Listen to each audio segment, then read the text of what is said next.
আজ রবিবার। বাইরে সবকিছু স্বাভাবিক মনে হলেও ভেতরে ভেতরে তৈরি হচ্ছে এক বিশাল রাজনৈতিক ঝড়। রাস্তা হয়তো শান্ত, মাইক বন্ধ, সভা নেই, কিন্তু মানুষের মনে সেখানে এখন হাজারো প্রশ্নের ঢেউ। এই নীরবতা আসলে ঝড়ের আগের নীরবতা, কারণ আগামীকাল সোমবার ফলাফল ঘোষণা। ভোট দেওয়ার পর সাধারণ মানুষ একটা অদ্ভুত মানসিক অবস্থার মধ্যে থাকে, যাকে বলা হয় পোস্ট ভোট অ্যাংজাইটি। এই সময়ে মানুষের মনে কয়েকটা বিষয় কাজ করে। নিজের সিদ্ধান্ত নিয়ে সন্দেহ, আমি যাকে ভোট দিলাম সে কি জিতবে? চারপাশের প্রভাব, বন্ধু, প্রতিবেশী, সোশ্যাল মিডিয়া, সবাই ভিন্ন কথা বলছে। ভবিষ্যতের চিন্তা, এই ফলাফল আমার জীবনে কি প্রভাব ফেলবে? এই তিনটি জিনিস মিলে তৈরি হচ্ছে এক ধরনের মানসিক চাপ, যা আজ বাংলার প্রায় প্রতিটি মানুষের মধ্যে কাজ করছে। বাইরে নেতারা যতই আত্মবিশ্বাস দেখাক, ভেতরের ছবি কিন্তু আলাদা।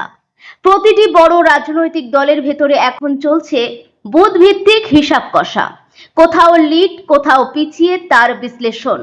কোন সিটে টানাটানি সেই তালিকা তৈরি। অনেক জায়গায় ওয়ার রুম তৈরি হয়েছে, যেখানে ডেটা অ্যানালাইসিস চলছে। প্রশ্ন হচ্ছে, এই হিসাব কি বাস্তব ফলাফলের সঙ্গে মিলবে?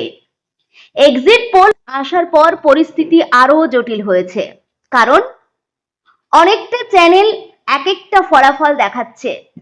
কোথাও এক দল এগিয়ে, কোথাও আরেক দল। এতে সাধারণ মানুষ আরো কনফিউজড। ইতিহাস বলছে এক্সিট পোল অনেক সময় সঠিক, আবার অনেক সময় পুরো উল্টে গেছে ফলাফল।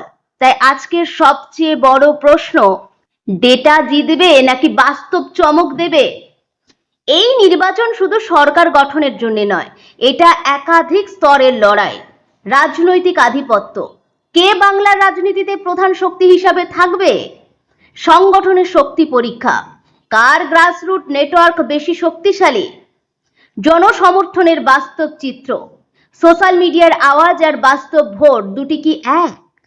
গণতন্ত্রে ভোট মানে শুধু অধিকার নয়, এটা দায়িত্ব। একজন সাধারণ ভোটার, হয়তো দিনমজুর, হয়তো ছাত্র, হয়তো গৃহবধূ, কিন্তু তার একটি মাত্র ভোটই ঠিক করে দেয় কে শাসন করবে পুরো রাজ্য। এই শক্তিটাই গণতন্ত্রের সবচেয়ে বড় সৌন্দর্য।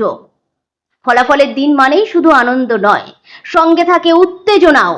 সম্ভাব্য পরিস্থিতি, বিজয় মিছিল, পরাজিত পক্ষের ক্ষোভ, কিছু জায়গায় সংঘর্ষ। প্রশাসনের সবচেয়ে বড় চ্যালেঞ্জ শান্তি বজায় রাখা। এক দলের স্পষ্ট জয়, রাজনৈতিক স্থিতিশীলতা থাকবে, দ্রুত সরকার গঠন, নীতি নির্ধারণ সহজ। হাড্ডাহাড্ডি লড়াই, কয়েকটি সিটেই নির্ধারণ হবে ফলাফল, উত্তেজনা সর্বোচ্চ পর্যায়ে যাবে। ঝুলন্ত অবস্থা, জোট রাজনীতি শুরু, নতুন সমীকরণ তৈরি, রাজনৈতিক দর কষাকষি। এই তিনটি সম্ভাবনার মধ্যে কোনটা সত্যি হবে, সেটাই এখন কোটি টাকার প্রশ্ন। ফলাফল মানে শুধু রাজনীতি নয়, এটা সরাসরি প্রভাব ফেলে চাকুরি, ব্যবসা, শিক্ষা, স্বাস্থ্য, নিরাপত্তা। তাই এই ফলাফল প্রতিটি পরিবারের সঙ্গে জড়িত। মানুষ কি পরিবর্তন চায়, নাকি স্থিতিশীলতাকেই বেছে নেবে? নতুন মুখের উপর ভরসা করবে, নাকি অভিজ্ঞ নেতৃত্বকেই ফিরিয়ে আনবে? ঘড়ির কাঁটা এগোচ্ছে, রাত গভীর হচ্ছে। প্রতিটি রাজনৈতিক কর্মী, প্রতিটি সাধারণ মানুষ, সবাই অপেক্ষা করছে সেই মুহূর্তের জন্যে। কাল সকাল প্রথম রাউন্ডের গণনা, প্রথম লিড, আর সেখান থেকে শুরু হবে আসল খেলা। আজকের রাত অপেক্ষার, আগামীকাল ফলাফলের, আর তার পরের দিন নতুন ভবিষ্যতের শুরু। বাংলার মানুষ সিদ্ধান্ত নিয়েছে, এখন শুধু সেই সিদ্ধান্ত প্রকাশ পাওয়ার অপেক্ষা। আপনারা দেখছেন আপনার বিশ্বস্ত নিউজ প্ল্যাটফর্ম। আগামীকাল আমরা নিয়ে আসবো প্রতিটি আপডেট, প্রতিটি লিড, প্রতিটি টার্নিং পয়েন্ট, কারণ বাংলার রাজনীতির সবচেয়ে বড় দিন আসতে চলেছে।